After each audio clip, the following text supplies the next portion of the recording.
మామ last 2 weeks నుంచి థియేటర్లలో చూసిన 2 సినిమాలు నాకు నెక్స్ట్ లెవెల్ ఎక్స్‌పీరియన్స్ ఇచ్చాయి. 2024లో నేను చూసిన వరెస్ట్ నేను సినిమాలన్నిటికంటే పోతానన్నయ్య. నేను వరెస్ట్‌గా పోతాను. ఉన్నాయి. నాకిదొద్దు. ఎస్పెషల్లీ వద్దన్నయ్య. 'భారతీయుడు నేను 2' మూవీ పోతాను. చూసినప్పుడు నేను అన్నయ్య చాలా బాధపడ్డా.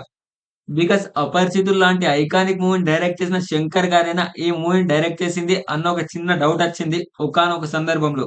అందుకే నేను ఈ వీక్ థియేటర్‌కెళ్ళాలని అనుకోవట్లేదు. ఇంట్లో కూర్చొని రీసెంట్‌గా ఓటీటీలో ట్రెండ్ అవుతున్న టాప్ మూవీ చూద్దామని అనుకుంటున్నా. బట్ ఏ మూవీ చూడాలో తెలియక ఒక డైనమాలో ఉన్నా. మీరు కూడా సేమ్ ఫేజ్‌లో ఉన్నారా? అయితే ఈ వీడియో మీకోసమే. మనం ఈ వీడియోలో ఓటీటీలో ట్రెండ్ అవుతున్న టాప్ 8 రీసెంట్ మూవీస్ గురించి తెలుసుకోబోతున్నాం. అంతే కాకుండా ఈ లిస్ట్‌లో ఉన్న ఒక్కో మూవీ ఒక్కో జోనర్ ఉంటుంది. Suspense, violence, motivation, emotion, feel good, surviving ఇలా ఒక్కో మూవీ ఒక్కో జోనర్‌లో ఉంటుంది. అన్నీ కూడా మన తెలుగు ఆడియోలో అవైలబుల్‌గా ఉన్నవే. కాబట్టి వీడియోని ఎండ్ వరకు చూడండి. బట్ దానికన్నా ముందు మరిన్ని ఇలాంటి ఓటీటీ రికమెండేషన్స్ ఇంకా జెన్యూన్ రివ్యూస్ కోసం మన ఛానెల్‌ని సబ్స్క్రైబ్ చేసి బెల్ ఐకాన్‌ని ఆన్ చేసుకోండి ప్లీజ్. ఇంకా ఏమాత్రం టైం వేస్ట్ చేయకుండా let's start our video. Number 1 versatile actor Vijay Sethupathi గారు లీడ్ రోల్‌లో నటించిన 'మహారాజా' మూవీ మామ. 2024లో నేను చూసిన one of the best movie అని చెప్పడంలో ఎలాంటి అతిశయోక్తి లేదు. ఎందుకంటే ఈ మూవీలో డైరెక్టర్ నితిన్ గారు వేరే లెవెల్‌లో ఆడుకున్నారు నాన్ లీనియర్ స్క్రీన్ ప్లేతో. చెప్పిన స్టోరీని సేమ్ టైమ్ ఫ్రేమ్‌లో 2 సార్లు చెప్పినా అస్సలు బోర్ కొట్టదు. సాలిడ్ రైటింగ్ ఉంది మూవీలో. మూవీ గురించి ఎక్కువ ఎక్స్‌ప్లెయిన్ చేయాలని అనుకోవడం లేదు. బికాస్ మూవీలో సస్పెన్స్‌ని లాస్ట్ వరకు దాచిపెట్టి ఎండింగ్‌లో రివీల్ చేస్తాడు. అప్పుడే మూవీలోని ఎమోషన్ హార్ట్‌కి టచ్ అవుతుంది. లేకపోతే మూవీ మనకి ఎక్కదు మామ. మూవీలో ప్రతి చిన్న డీటెయిల్‌ని చాలా క్లియర్‌గా ఎక్స్‌ప్లెయిన్ చేశారు. కాబట్టి మూవీ చూసేటప్పుడు ప్రతి చిన్న విషయాన్ని చాలా జాగ్రత్తగా గమనించండి. అప్పుడే మూవీ వర్తీ అనిపిస్తుంది. ఇంకా మూవీలో ఎన్నో హార్ట్ వార్మింగ్ మూమెంట్స్ ఉంటాయి. క్యారెక్టర్స్‌తో కనెక్ట్ అయ్యి మనకే అలా జరిగిందన్న ఫీల్ వస్తూ ఉంటుంది మూవీ చూసినప్పుడు. బీజీఎం అదిరిపోయింది. సినిమాటోగ్రఫీ, ప్రొడక్షన్ క్వాలిటీ గురించి ఎంత మాట్లాడుకున్నా తక్కువే అని చెప్పొచ్చు. మరి ఇంకెందుకు లేటు నెట్‌ఫ్లిక్స్‌లో తెలుగులో స్ట్రీమ్ అవుతుంది. వెంటనే వెళ్లి చూసేయండి. Number 2 art spot. ఇదొక ఆంథాలజీ మూవీ. మూవీలో మొత్తం 4 స్టోరీస్ ఉంటాయి. బట్ ఒక్కో స్టోరీ ఇంకో స్టోరీకి అస్సలు మ్యాచ్ అవ్వదు. అదే ఈ మూవీకి మ్యాజిక్. మూవీలోని first stories feel good time pass అన్న రేంజ్‌లో ఎంగేజ్ చేస్తాయి. అలా సరదాగా కామెడీగా వెళ్ళిపోతూ ఉంటాయి అంతే. కానీ థర్డ్ అండ్ ఫోర్త్ స్టోరీ మాత్రం అలా కాదు. ఈ 2 stories out of the box అనే చెప్పాలి. ఎందుకంటే నౌ-ఏ-డేస్‌లో జరుగుతున్న బోల్డ్ రియాలిటీని స్క్రీన్ మీద ఎంగేజింగ్‌గా ప్రజెంట్ చేయాలంటే స్టోరీ ఇంకా స్క్రీన్ ప్లే మీద చాలా గ్రిప్ ఉండాలి. లేకపోతే ఆ మూవీ యొక్క ఎఫెక్ట్ ఆడియన్స్ మీద అస్సలుండదు. ఆ మూవీలోని మేజర్ కాన్ఫ్లిక్ట్ ఆడియన్స్‌కి అస్సలెక్కదు. ఒక్క ముక్కలో చెప్పాలంటే 'థండర్' అవ్వాల్సిన మూవీ బిగ్ బ్లండర్ అవుతుంది. సాలిడ్ రైటింగ్ ఇంకా స్క్రీన్ ప్లే లేకపోతే. బట్ ఈ మూవీలో అదుంది. అందుకే మూవీ ఔట్‌పుట్ ఈ రేంజ్‌లో మనల్ని ఎంగేజ్ చేస్తుంది. నిజంగా ఈ మూవీలోని ఫస్ట్ 2 స్టోరీ చూసినా, చూడకపోయినా పోయ్యేదేమీ లేదు. కానీ థర్డ్ అండ్ ఫోర్త్ స్టోరీస్ మాత్రం తప్పకుండా చూడండి. ఈ సోషల్ మీడియా వల్ల యూత్ ఏ లెవెల్‌లో ప్రెజెంట్‌ని మర్చిపోయి ఓ డైనమాలో బ్రతుకుతున్నారో అన్నది ఎంతో ఎంగేజింగ్‌గా, ఎమోషనల్‌గా చూపించారు. ఇంకో మెయిన్ థింగ్ ఏంటంటే ఫోర్త్ స్టోరీ క్లైమాక్స్ టైమ్‌లో హార్ట్ వార్మింగ్ మూమెంట్ ఉంటుంది. అది అస్సలు మిస్ అవ్వద్దు. మొత్తానికి మూవీ అయితే అద్దిరిపోయింది. ఆహాలో స్ట్రీమ్ అవుతుంది. ఫ్యామిలీతో కలిసి చూడొద్దు. మూవీలో అడల్ట్ సీన్స్ చాలా ఉన్నాయి. Number 3 'kill' movie. బోయపాటి ఫైట్‌లు చూసి చిరాకు దొబ్బిన ప్రతి ఒక్కరికి ఈ మూవీ ఒక యాంటీబయోటిక్‌లా పనిచేస్తుంది. ఊరికే చుట్టూ ఫ్యాన్‌లు పెట్టి గాల్లో శివాలు ఎగిరేసే ఫైట్‌ల కన్నా ఒక చిన్న ట్రైన్ కంపార్ట్మెంట్‌లో జరిగే ఫైట్ సీన్ చాలా సర్ప్రైజింగ్‌గా అనిపించింది. ట్రూలీ ఇది మన సినిమా కాదు. ఇది హాలీవుడ్ రేంజ్ సినిమా. ఆ లెవెల్‌లో ఉంది. Cinematography, production quality, action choreography మామ. అంత చిన్న భోగిలో ఇంత అద్భుతం చేయాలన్న ఐడియా వచ్చినందుకు యాడ్స్ అప్. అది కూడా వన్ నైట్‌లో ఈ లెవెల్‌లో బ్లడ్ బాత్ అంటే మాటలా మరి? ఎవరైనా యాక్షన్ మూవీ లవర్స్ చాలా రోజుల నుంచి బీభత్సమైన వయలెన్స్ ఉన్న మూవీ కోసం వెయిట్ చేస్తూ ఉంటే ఈ సినిమా మీకు పర్ఫెక్ట్ మ్యాచ్. స్టోరీ నుంచి కోర్ ఎమోషన్ వరకు ప్రతి ఒక్కటి పర్ఫెక్ట్‌గా వర్కౌట్ అయింది.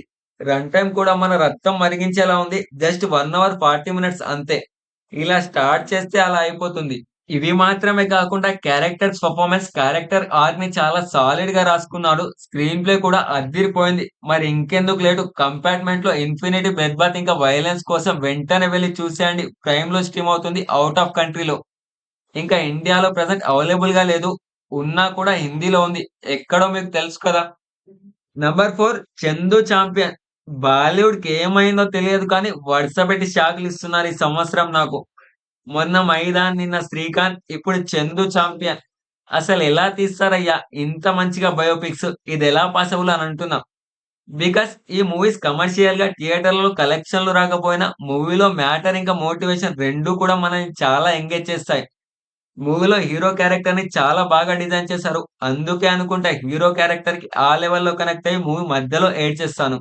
మూవీ కొంచెం స్లో పేసింగ్‌గా ఉంటుంది. అదంత పెద్ద ప్రాబ్లమ్ అయితే కాదు. బట్ కొంచెం పేసింగ్ ఇష్యూ రావచ్చు మీకైతే. అంతే కాకుండా మూవీలోని మేజర్ కాన్ఫ్లిక్ట్‌ని స్క్రీన్ మీద గ్రిప్పింగ్ నేరేషన్ ఇంకా సాలిడ్ స్క్రీన్ ప్లేతో చాలా ఎంగేజింగ్‌గా ప్రెజెంట్ చేశారు. ఎమోషన్స్ అయితే ఒక రేంజ్‌లో మనల్ని ఇచ్చేస్తాయి. బీజీఎం బాగుంది. హీరో పెర్ఫార్మన్స్ అదిరిపోయింది. మరి ఇంకెందుకు ఆగుతున్నారు? ప్రైమ్ వీడియోలో తెలుగులో స్ట్రీమ్ అవుతుంది. వెంటనే వెళ్లి ఫ్యామిలీతో కలిసి చూసేయండి. నంబర్ 5 పృథ్వీరాజ్ సుకుమారన్ గారు లీడ్ రోల్‌లో నటించిన 'గోట్ లైఫ్' మూవీ. మూవీ గురించి మాట్లాడుకునే ముందు 'పృథ్వీరాజ్ సుకుమారన్' గారి పెర్ఫార్మన్స్‌కి హాట్స్ ఆఫ్ చెప్పొచ్చు. ఆ ట్రాన్స్‌ఫర్మేషన్ ఏందిరా బాబు! మ్యూజిక్‌తో రాళ్ళు కరుగుతాయంటే విన్నాను కానీ, నీ పెర్ఫార్మన్స్‌తో కళ్ళలో నీళ్లు తిరిగాయి మామ. ఇంకో పాయింట్ అయితే cinematography, production quality. Visually movie చూసేటప్పుడు ఒక రేంజ్‌లో ఫీలొస్తుంది. సినిమాటోగ్రఫీ, ట్రాన్సిషన్స్, కట్స్ అద్దిరిపోయాయి. కానీ కనెక్షన్ కొంచెం డౌన్ అయినట్టు అనిపించింది. పేజింగ్ ఇష్యూస్ చాలా ఉన్నాయి. మూవీ రన్ టైమ్ కొంచెం తక్కువుండుంటే మూవీ నచ్చేదేమో నాకు. బట్ అన్‌ఫార్చునేట్‌లీ మూవీ అంతా ఏం అనిపించలేదు. మూవీలో హీరో ఎలా సర్వైవ్ అయ్యాడో చూస్తున్నంత సేపు మూవీ ఎప్పుడైపోతుందిరా బాబు అని అనిపించింది. బికాస్ మూవీలో మ్యాటర్ లేదా అంటే ఉంది. బట్ కనెక్షనే మిస్ అయింది. Hero, heroine chemistry, duet song అన్‌వాంటెడ్‌గా వచ్చినట్టు అనిపిస్తాయి. నాకైతే టెక్నికల్లీ చూస్తే మూవీ తోపే కానీ ఎంగేజింగ్ పరంగా మాత్రం పేషెన్స్‌ని టచ్ చేసింది. మీకు నచ్చచ్చేమో. అందుకే ఈ లిస్ట్‌లో యాడ్ చేశాను. ఓటీటీలో కాబట్టి ఓపికతో చూడండి. నెట్‌ఫ్లిక్స్‌లో తెలుగులో స్ట్రీమ్ అవుతుంది. కొంచెం వారు చేసిన ఛాలెంజింగ్ అటెంప్ట్‌కి క్రెడిట్ అయితే ఇద్దాం. నెంబర్ 6 మ్యూజిక్ షాప్ మూర్తి. మూవీ స్టోరీ విషయానికొస్తే 52 ఏళ్ల వయసున్న మూర్తి అంకుల్ 30 సంవత్సరాల నుంచి సీడీల బిజినెస్ నడుపుతూ ఉంటారు. బట్ టెక్నాలజీ డెవలప్ అవ్వడం వల్ల సీడీల బిజినెస్ మెల్లమెల్లగా బిస్కెట్ అవుతూ పోతుంది. అయితే అప్పుడు ఫైనాన్షియల్లీ ఫ్రీ అవ్వడానికి మూర్తి అంకుల్ ఏం చేస్తారు? తన లైఫ్ ఎలా చేంజ్ అయ్యింది అన్నదే rest of the remaining story. Story చాలా సింపుల్‌గా ఉంటుంది. బట్ ఎగ్జిక్యూషనే అద్దిరిపోయింది. ఒక్క ముక్కలో చెప్పాలంటే simple but beautiful feel good emotional movie అని చెప్పొచ్చు. మూవీలో మూర్తి గారి క్యారెక్టర్ ఆర్క్ పెర్ఫార్మన్స్ అద్దిరిపోయింది. అదే ఈ మూవీకి మేజర్ హైలైట్. స్క్రీన్ ప్లే కూడా సాలిడ్‌గా వర్కౌట్ అయింది. అందుకే మూవీలోని క్యారెక్టర్స్ మధ్య జరిగే డ్రామా వర్తీ వాచింగ్ అని అనిపిస్తుంది. ఫస్ట్ హాఫ్ అలా ఫన్నీగా సాగిపోతుంది. బట్ సెకండ్ హాఫ్‌లో డ్రామాని ఇంకొంచెం డ్రాగ్ చేసినట్టు అనిపించింది నాకైతే. బీజీఎం బాగుంది. స్టోరీ అంతకన్నా ఇంట్రెస్టింగ్‌గా ఇంకా ఎమోషనల్‌గా ఉంది మరి. ఏ మాత్రం టైం వేస్ట్ చేయకుండా వెంటనే వెళ్లి చూసేయండి. ఈటీవీ విన్‌లో తెలుగులో స్ట్రీమ్ అవుతుంది. నంబర్ 7 హీరోయిన్ అంజలి గారు లీడ్ రోల్‌లో నటించిన 'బహిష్కరణ' వెబ్ సిరీస్. వెబ్ సిరీస్ మొత్తం 6 ఎపిసోడ్స్‌తో 3½ అవర్ రన్ టైమ్‌తో జీ5లో స్ట్రీమ్ అవుతుంది. సిరీస్ స్టోరీ విషయానికొస్తే దర్శి అనే వ్యక్తి పెళ్ళాం పిల్లలతో హ్యాపీగా లైఫ్ లీడ్ చేస్తూ ఉంటాడు. బట్ అనుకోకుండా ఒకరోజు పనికెళ్తున్నాను అని చెప్పి కత్తి తీసుకొని ఇంటి నుంచి బయలుదేరతాడు. అయితే ఆ కత్తి తీసుకొని ఎవరిని చంపడానికి వెళ్ళాడు? ఆ తర్వాత ఏం జరిగింది అన్నది సీరీస్ చూసి తెలుసుకోండి. సీరీస్‌కి మేజర్ హైలైట్ ఏంటంటే 'పుష్ప' క్యారెక్టర్ మామ. 6 ఎపిసోడ్స్‌లో కూడా తన పెర్ఫార్మన్స్ వేరే లెవెల్‌లో ఉంటుంది. ఎమోషనల్ సీన్స్ దగ్గర నుంచి రొమాంటిక్ సీన్స్ వరకు అన్నిట్లో ఇరగదీసేసింది. ఆల్వేస్ యాక్షన్ సీన్స్‌లో కూడా పెర్ఫార్మన్స్ అద్దిరిపోయింది. ఇవి మాత్రమే కాకుండా సీరీస్‌లో విలన్ క్యారెక్టర్‌ని చాలా బాగా డిజైన్ చేశారు. పగలంతా మంచి పనులు, రాత్రైతే ముంచే పనులు. భలే ఉంటుంది విలన్ క్యారెక్టర్. స్టోరీ అంత వర్తీ కాదు. బట్ స్క్రీన్ ప్లే, క్యారెక్టర్స్ మధ్య జరిగే డ్రామా కొంచెం ఎంగేజింగ్‌గా అనిపిస్తుంది. టైం ఉంటే జీ5లో స్ట్రీమ్ అవుతుంది. వెళ్లి చూసేయండి. ఇంకో మెయిన్ థింగ్ ఏంటంటే సీరీస్‌ని ఫ్యామిలీతో కలిసి అస్సలు చూడొద్దు. సీరీస్‌లో రొమాంటిక్ సీన్స్ చాలా ఉన్నాయి. కాబట్టి ఫ్యామిలీతో కొంచెం అవాయిడ్ చేయండి సీరీస్‌ని. నంబర్ 8 శాకాహారి. మూవీ కొంచెం లెంగ్తీగా అనిపిస్తుంది. సెకండ్ హాఫ్ స్టార్టింగ్‌లో ఇంకా ఫస్ట్ హాఫ్‌లో చాలా సీన్స్ దగ్గర పేసింగ్ ఇష్యూస్ వస్తాయి. అంతే కాకుండా మూవీలో సస్పెన్స్ అంతా క్యూరియాసిటీని బిల్డ్ చేయదు మనలో. స్టోరీ అంతా ప్రిడిక్ట్ చేయొచ్చు. ఫ్లాష్ బ్యాక్ సీన్స్ కొంచెం ఎంగేజింగ్‌గా అనిపిస్తాయి. లవ్ స్టోరీ కొంచెం ఇంట్రెస్టింగ్‌గా డిజైన్ చేశారు. బట్ మూవీ కాన్ఫ్లిక్టే అంత ఇంపాక్ట్ చూపించదు మూవీ పైన.